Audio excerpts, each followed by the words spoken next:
কি ভাবছো আব্বা? দিন রাত মোবাইলে কি দেখো? নারী, নর্তকী, জিনা, ব্যভিচার, উলঙ্গ দৃশ্য, কোনো বেহায়া নারীর ছবি কেন দেখো? লজ্জাস্থানের চাহিদা তোমার, লজ্জাস্থানের শাহওয়াত। আমি যদি আমার এতগুলো মুরব্বিরে বাদ দিয়ে শুধু আপনাদের কাছে মাফ চাইয়া বলি, যুবক ভাই তোদের কাছে, তোরা পেশাবের রাস্তার কাছে হেরে গেলি, তাহলে তোর জীবন শুধু এই পেশাবের রাস্তার লাইগা। কাপুরুষ,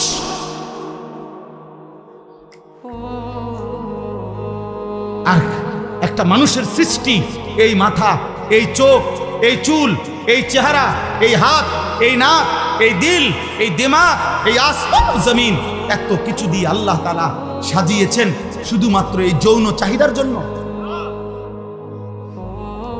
এক নারীর জন্য। প্রিয় বাপ, তুমি কি করছো? বলো না নওজোয়ান, বলো কি করছো বাপ? তোমরা কি করছো? কি শুরু করছো তোমরা? সুখ মিলবে না বাপ, খোদার কসম, গুনাহ সুখ দিবে না।